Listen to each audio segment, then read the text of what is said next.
It was a bright, sunny Saturday morning in the quiet little cul-de-sac of Maple Grove. The birds were chirping, kids were riding bikes, and the air smelled like fresh-cut grass. For Jake Miller, it felt like just another normal day. He was a new guy in the neighborhood, someone who liked to keep things simple. He lived in a small house with a tiny porch, and he parked his old, beat-up pickup truck right out front. The truck wasn't fancy. It had a few scratches and a rusty bumper, but it got Jake where he needed to go. To most people, Jake seemed like an ordinary guy. He waved at neighbors, mowed his lawn, and didn't make a fuss. But here's the thing, Jake wasn't as ordinary as he looked. He had a secret, a big one, and it was about to shake things up in Maple Grove in a way no one could guess. Jake Street was a peaceful place, with neat houses all in a row. Every yard had green grass and every mailbox stood straight. But there was one person who acted like she owned it all, Karen Baxter. Karen was the president of the HOA, which stood for Homeowners Association. That meant she made rules for everyone on the street, like how tall your grass could be or where you could park your car. Karen carried a clipboard everywhere, scribbling notes and pointing at things she didn't like. She walked around with her nose in the air like she was the queen of Maple Grove. To her, every little detail had to be perfect, and she made sure everyone knew it. Karen's favorite thing to complain about was Jake's truck. She hated it. To her, it was ugly, old, and didn't belong in her perfect neighborhood. The moment Jake moved in, she started watching his truck like a hawk. Every day she'd march over to his house, her clipboard clutched tight, and find something wrong. "Your truck's too close to the curb," she'd say, "or that rust is bringing down the whole street." Jake would just nod and smile, saying, "I'll take care of it, ma'am." But Karen didn't know that Jake wasn't just being polite. He was paying attention to everything she did, and he had a plan. Now let's back up a bit and talk about Jake. He was a tall guy with messy brown hair and a friendly grin. He wore jeans and t-shirts, and he always seemed calm no matter what. When he moved to Maple Grove, he didn't tell anyone much about himself. He'd say hi to the neighbors, maybe chat about the weather, but that was it. People liked him, but they didn't know him. They saw his old truck and his small house and thought, he's just a regular guy. But Jake had a reason for being in Maple Grove, and it wasn't just to live quietly. He was watching Karen, and he knew things about her that would make her jaw drop. Karen, on the other hand, loved being in charge. She was short, with bright blonde hair always pulled back tight. She wore fancy sunglasses, even when it wasn't sunny, and her voice was loud enough to make dogs bark. She'd walk up and down the street, checking every house for something to complain about. If your flowers weren't the right color, she'd write it down. If your trash can was out too early, she'd knock on your door. Everyone was a little scared of her, even the grown-ups. Nobody wanted to get on Karen's bad side because she could make life hard. She'd send letters with big red stamps saying you broke a rule and had to pay a fine. And if you argued, good luck. Karen always won. But Jake wasn't like the other neighbors. He didn't get mad when Karen yelled about his truck. He didn't argue or complain. He'd just listen, nod, and go back to whatever he was doing. The neighbors noticed. "How does he stay so calm?" they'd whisper to each other. "Karen's driving him crazy, but he doesn't care." What they didn't know was that Jake wasn't ignoring Karen. He was studying her. Every time she came to his house, he remembered what she said. Every time she pointed at his truck, he made a note in his head. Jake had a secret, and it was all about Karen. Let's talk about that truck for a second. It wasn't much to look at. The paint was faded, and the back bumper had a big dent from years ago, but Jake loved it. He'd had it forever, and it was part of who he was. To him, it was more than just a truck. It was a reminder of where he'd been and what he'd done. Karen, though, saw it as a problem. She'd stand in front of Jake's house, glaring at the truck like it was a monster. "This is a nice neighborhood," she'd say, her voice sharp. "We don't need junk like that ruining it." Jake would just lean against his porch, sipping a soda, and say, "I hear you, Karen." But inside, he was smiling because he knew something she didn't. The other neighbors were starting to wonder about Jake. They'd see him outside washing his truck or fixing a loose board on his porch, and they'd try to figure him out. "He's so quiet," said Mrs. Lopez, who lived next door. "But he's not scared of Karen. That's weird." Mr. Thompson, who lived across the street, agreed. "Most people would have moved that truck by now," he said. "But Jake, he just keeps it there like he's daring her to do something." The kids on the street thought Jake was cool. They ride their bikes past his house and wave, and he'd wave back, sometimes tossing them a piece of candy. But even the kids didn't know Jake's secret. Karen's obsession with Jake's truck was getting worse.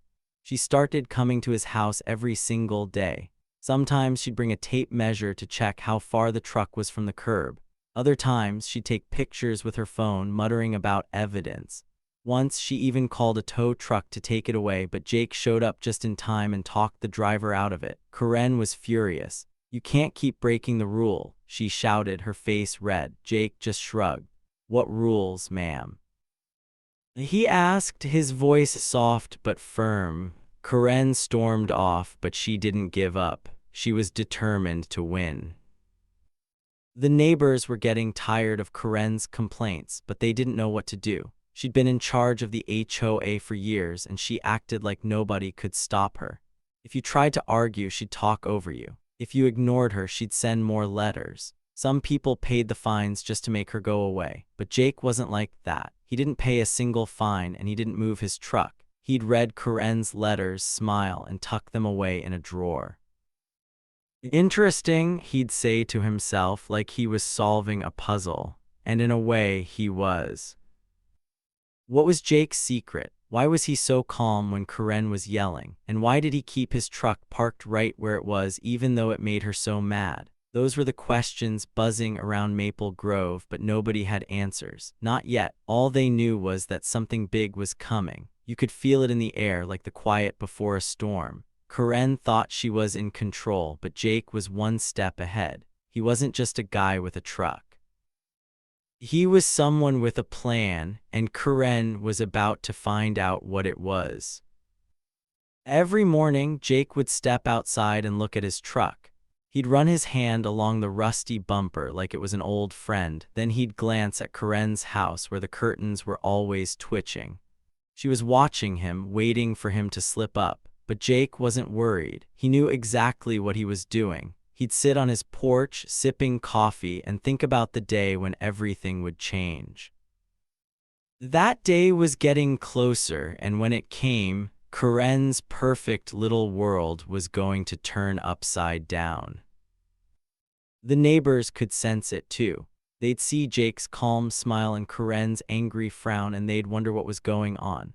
"Something's not right," said Mrs. Lopez one day, watering her flowers. "Jake's too relaxed. He knows something." Mr. Thompson nodded. "Karen's picking a fight with the wrong guy," he said. Even the kids felt it. "Jake gonna win," said Tommy, a fifth grader who loved riding past Jake's house. "He's not scared of her at all." And Tommy was right. Jake wasn't scared, he was ready. So there it was, a sunny Saturday in Maple Grove, with Jake and his truck on one side and Karen with her clipboard on the other. It looked like a simple fight over a parking spot, but it was so much more. Jake had a secret, and Karen had no idea what was coming. Why was she so obsessed with him? What did he know that she did? And what was going to happen when the truth came out? Those were the questions that kept everyone watching, waiting, and wondering. One thing was sure, this wasn't just another day. It was the start of something nobody would forget. Karen Baxter wasn't someone who waited around.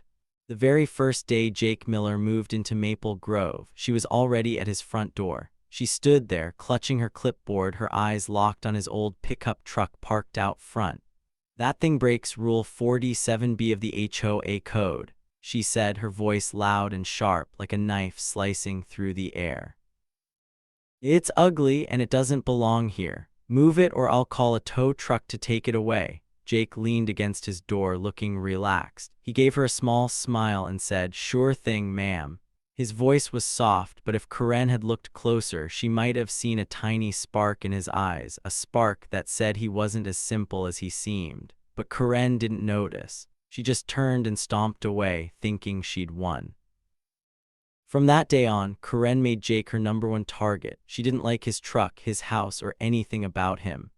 Every single morning, she'd walk past his yard, her clipboard ready, looking for something to complain about. One day, it was his grass. "It's too long," she shouted, pointing at a few blades that stuck up a little higher than the rest. "This is a nice neighborhood and you're messing it up." Jake nodded, grabbed his lawnmower, and cut the grass that same afternoon. But Karen wasn't happy. The next day, she was back, this time mad about his mailbox. "It's faded," she yelled. "It looks awful. Paint it or you'll get a fine." Jake just said, "Okay, ma'am," and painted the mailbox a bright new color. It didn't stop there. Karen got pickier and pickier. One time, she brought a ruler to Jake's house and measured his trash cans. She wanted them exactly 6 inches apart, not 5, not 7, 6. "These are too close," she snapped, waving her ruler like it was a magic wand. Jake moved the cans, lining them up just right. He never argued, never raised his voice. He'd fix whatever Karen complained about and go back to his day like nothing was wrong. But here's the thing, Jake wasn't just being nice. He was watching Karen, paying attention to every word she said, every rule she made up. And Karen had no clue. The neighbors saw it all. They'd peek out their windows or talk quietly on their porches, watching Karen march to Jake's house again and again. "She's so mean to him," whispered Mrs. Lopez, who lived next door. "Why does she care about his truck so much?" Mr. Thompson, who lived across the street, shook his head. "Nobody likes her, but nobody stands up to her," he said. "She's been bossing us around for years." The neighbors were tired of Karen's rules. She'd tell them their flowers were too bright or their cars were parked too close to the corner. She'd send letters with big red stamps saying they owed money for breaking some silly rule. Everyone was scared to fight back because Karen always got her way. Everyone, that is, except Jake. Jake was different. He didn't seem bothered at all. When Karen yelled, he'd listen quietly. When she waved her clipboard, he'd nod. When she threatened to call the police, he'd just say, "Do what you need to, ma'am." The neighbors couldn't believe it. "How does he stay so calm?" asked Tommy, a kid who rode his bike past Jake's house every day. "If she yelled at me like that, I'd be so mad." But Jake wasn't mad. He was steady like a rock in a river, letting Karen's words splash around him without getting swept away. And while Karen thought she was in charge, Jake was noticing things she didn't want anyone to know. Karen's complaints kept coming. One day she said Jake's porch light was too dim. "It's a safety hazard," she shouted, writing it down on her clipboard. Jake bought a new bulb and fixed it. Another day, she didn't like the way his garden hose was coiled. "It's messy," she said, pointing like it was the worst thing she'd ever seen. Jake rolled the hose up neatly. No matter what she said, he'd take care of it quick and quiet. But every time he did, he'd watch her a little closer. He'd see how she checked her phone, how she scribbled notes, how she smiled when she thought she'd caught him doing something wrong. Karen thought she was winning, but Jake was playing a different game. The neighbors started talking more. "Karen's picking on him too much," said Mrs. Lopez one evening, watering her flowers. "It's not fair," Mr. Thompson agreed. "She's always got that clipboard, acting like she's the boss of everything. But Jake, he's not scared, look at him." They'd see Jake outside, washing his truck or sweeping his porch, looking as calm as ever. The kids on the street thought he was awesome. "He's not letting her boss him around," said Tommy's friend Sarah. "I bet he's got a plan." The grown-ups weren't so sure, but they couldn't help wondering. Why was Jake so cool-headed? What was he thinking when Karen came knocking? Karen didn't care what anyone thought. To her, Jake was a problem and she was going to fix it. She started coming to his house twice a day, morning and night, checking for anything she could use against him. She'd stand in his driveway, staring at his truck, muttering to herself, "This can't stay here," she'd say. "I'll make him move it." She even started talking to other neighbors, trying to get them to complain about Jake, too. "Don't you think that truck is ugly?" she'd ask Mrs. Lopez. But Mrs. Lopez just shrugged. "It's not bothering me," she said. Karen didn't like that. She wanted everyone on her side, but Jake wasn't making it easy. One afternoon, Karen went too far. She showed up at Jake's house with a big sign that said, "No parking here." She stuck it in his front yard, right by his truck. "This is my last warning," she yelled loud enough for the whole street to hear. "Move that junk or I'm calling the city." Jake stepped outside, looked at the sign, and smiled. "Nice sign," he said, like he was talking about the weather. Karen's face turned red. "You think this is a joke?" she shouted. Jake shook his head. "No, ma'am, I'll handle it." He went back inside, but he wasn't worried. He was ready for whatever Karen tried next. The neighbors watched it all, and they were starting to root for Jake. "She's so mean," said Sarah, kicking a pebble down the sidewalk.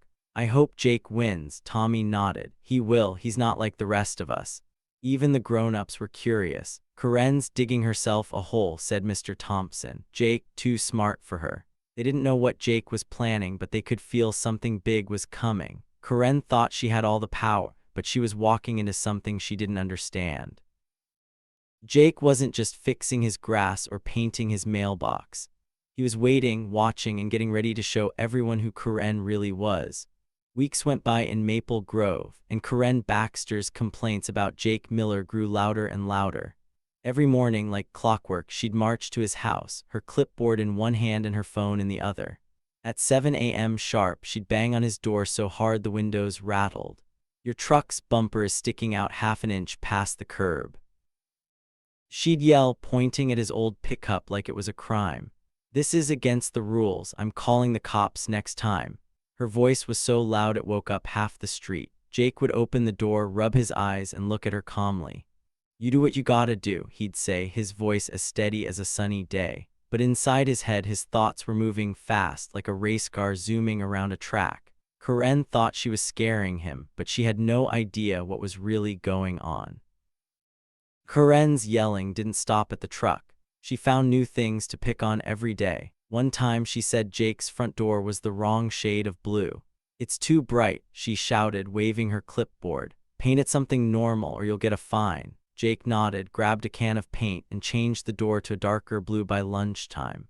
Another day, she complained that his mailbox was leaning a tiny bit to the left. "Fix it or I'll report you," she snapped. Jake straightened it with a hammer and a smile. No matter what she said, he'd listen, fix it, and move on. But here's the secret Karen didn't know. Jake wasn't just fixing things to make her happy. He was watching her, and he was keeping track of everything. See, Jake wasn't just some guy with a rusty truck.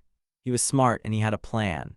Every time Karen came to his house screaming about rules, Jake would pull out a little notebook when she left. He'd write down the date, the time, and exactly what she said.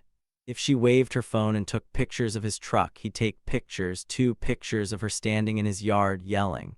If she left a letter with a big red stamp saying he owed money for breaking a rule, he'd keep it in a special folder.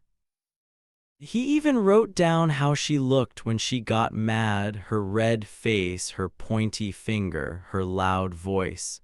Jake wasn't just sitting there taking her complaints. He was building something, like a kid stacking blocks to make a tall tower, and that tower was going to surprise Karen in a big way. The neighbors started to notice Jake's calm ways. They'd see him outside washing his truck or watering his grass, looking like nothing was wrong. "Why's he so relaxed?" whispered Mrs. Lopez to Mr. Thompson one day as they stood by her fence. "Karen's yelling at him all the time, but he doesn't care." Mr. Thompson scratched his head. "I don't know," he said, "but he's up to something. Look at his face. He's always got that little smile." The kids on the street were curious, too. Tommy, who loved riding his bike past Jake's house, would slow down and watch. He's not scared of her, Tommy told his friend Sarah. I bet he's got a secret. Sarah nodded. He's cool, Karen's mean, but Jake's not letting her win. Karen kept pushing harder. One morning, she showed up with a big tape measure, like the kind you use to measure a table. She stretched it across Jake's driveway, checking how far his truck was from the curb. Half an inch too far, she shouted, writing it down on her clipboard. This is my proof. Jake leaned against his porch, sipping a glass of water. Okay, ma'am, he said, I'll move it. He nudged the truck forward just a tiny bit, but he wasn't mad. He was thinking. That night, he took a picture of his truck perfectly parked and wrote in his notebook, Karen measured my bumper again. Same complaint as last week. Every little thing she did went into that notebook, and it was getting thicker every day. Another time, Karen decided Jake's trash cans were the problem. She came over at sunrise, banging on his door. Your cans are out too early, she yelled. The rule says 7 a.m. and it's only 6:55. Jake opened the door, still in his pajamas. My mistake, he said, and pulled the cans back to his garage. But when Karen walked away, he grabbed his phone and snapped a photo of her standing by his cans, holding her stopwatch. He added it to his folder along with a note, Karen checked my trash cans, 5th time this month. Jake wasn't just being nice, he was collecting clues like a detective in a mystery book. The neighbors couldn't stop talking about it. She's at his house every day, said Mrs. Lopez, shaking her head. It's not right, Mr. Thompson agreed. Jake not doing anything wrong, she's just mad about that truck. The kids started making up stories. Maybe Jake's a superhero, said Tommy, grinning. He's gonna zap her with a laser, Sarah laughed. No way, but he's definitely planning something. Did you see how he looks at her, like he knows something she doesn't? The neighbors didn't know Jake's secret, but they could feel something big was coming. It was like the air before a thunderstorm, quiet but heavy with promise. Karen thought she was in charge. She'd walk down the street, her sunglasses on, telling everyone what to do. She told Mrs. Lopez her roses were too red. She told Mr. Thompson his dog barked too loud. But with Jake, she was extra tough. She started leaving notes on his truck stuck under the wipers. Move this junk, one said. Last warning, said another. Jake would read them, fold them neatly, and add them to his folder. He didn't throw anything away. Every note, every picture, every word Karen said was part of his plan. And that plan was getting closer to being ready. One day, Karen went too far. She stood in Jake's yard, shouting so loud the whole street heard.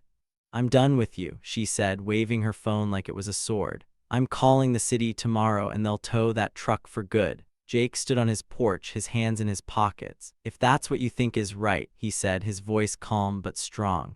Karen stared at him, confused. Why wasn't he arguing? Why wasn't he scared? She didn't know it, but Jake's notebook was almost full.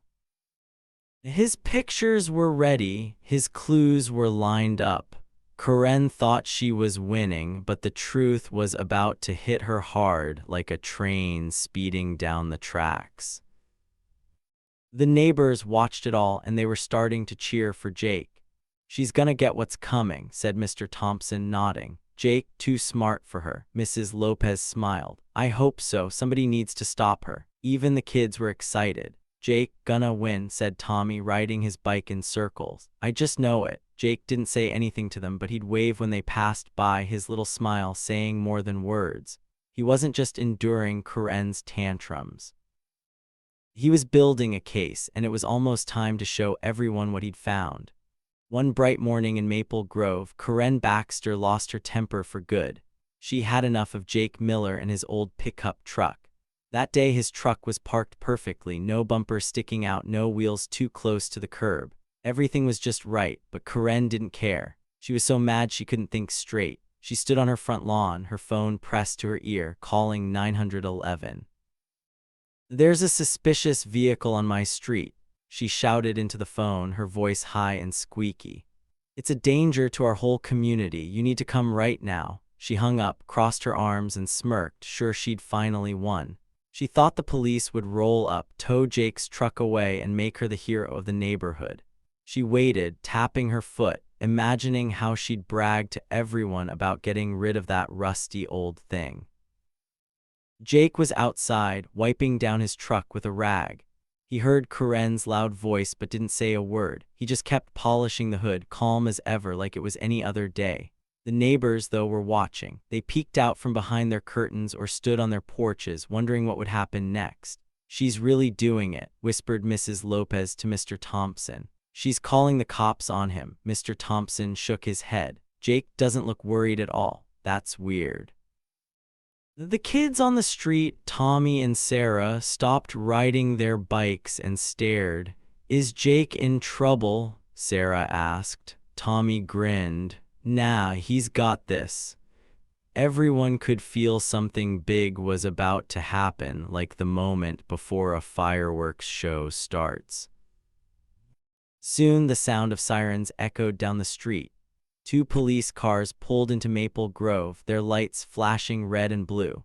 Karen's smirk grew wider. She pointed at Jake's truck, ready to tell the officers all about her rules and how Jake was breaking them. She thought this was her big moment, the day she'd finally get him to move that truck for good. But when the cars stopped, something strange happened. The officers didn't even look at Jake's truck. They didn't walk toward him or ask him any questions. Instead, they got out, straightened their hats, and marched straight to Karen's front door. Her smirk disappeared. Her face turned as pale as a piece of paper. One officer, a tall man with a serious face, knocked on Karen's door. "Ma'am, we need to speak with you," he said, his voice loud and clear. He held up a thick stack of papers tied together with a rubber band. Karen opened her door slowly, her hands shaking a little.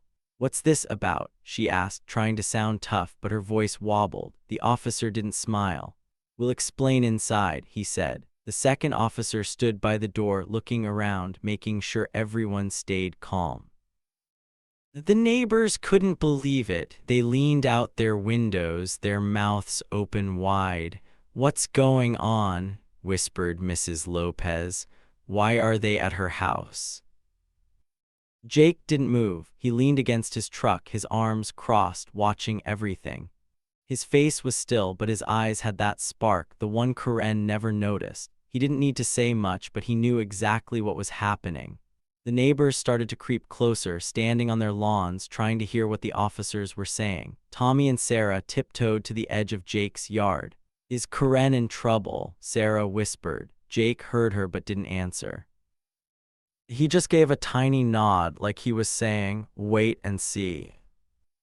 Inside Karen's house, the officers sat down at her kitchen table. They spread out the papers, pages and pages of emails, receipts, and lists. Karen's eyes got wide and she started to sweat.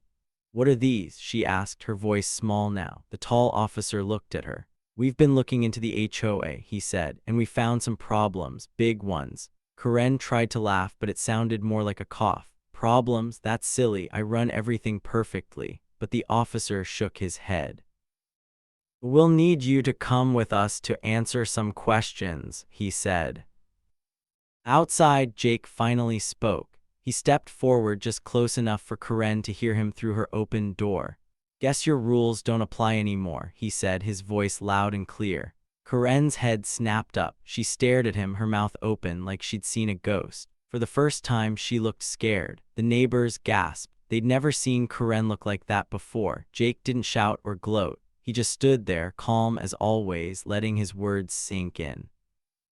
Here's the big secret Karen didn't know. Jake wasn't just a quiet guy with an old truck. He was a private investigator, someone the city hired to dig into secrets and find the truth. And he'd been watching Karen for weeks, ever since he moved to Maple Grove. The city had heard rumors about the HOA. People said money was disappearing and nobody knew why. So they sent Jake to find out. He wasn't there to cause trouble or break rules. He was there to catch Karen because she'd been doing something very wrong. Karen had been taking money from the neighborhood. Every time she sent a letter saying someone broke a rule, she'd add a fine, sometimes $50, sometimes $100. But those fines didn't go to fixing the streetlights or planting new flowers like they were supposed to. Karen kept the money for herself. She'd write fake receipts, send emails to herself, and hide the cash in her bank account. She thought nobody would notice because everyone was too scared to ask questions. But Jake noticed. He'd saved every letter she sent him, every email she wrote to the HOA, every note she stuck on his truck. He had pictures of her measuring his bumper, yelling about his mailbox, and banging on his door. He even found bank records that showed where the money was going, straight to Karen. The officers had all of Jake's proof, that stack of papers. It was full of everything he'd found, every lie Karen told, every dollar she took. When Jake moved to Maple Grove, he knew Karen was trouble. He kept his truck parked out front on purpose because he knew it would make her mad, and when she got mad, she made mistakes. She focused so much on Jake that she didn't notice him collecting clues. Every time she yelled, he wrote it down. Every time she sent a fine, he saved it. Now the police had everything they needed to stop her. Karen's face was white as the officers walked her out of her house. She didn't look like the bossy queen of Maple Grove anymore. She looked small and nervous, clutching her purse like it could save her. The neighbors stared, too shocked to speak. "Is that really happening?" Mr. Thompson whispered. Mrs. Lopez nodded. "Jake did this. I knew he was different." Tommy and Sarah jumped up and down. "He's like a detective," Tommy shouted. Jake didn't say anything, but he gave the kids a little wave, his smile bigger now. The officers put the papers in their car and told Karen to come to the station. She didn't argue. She just got in her car and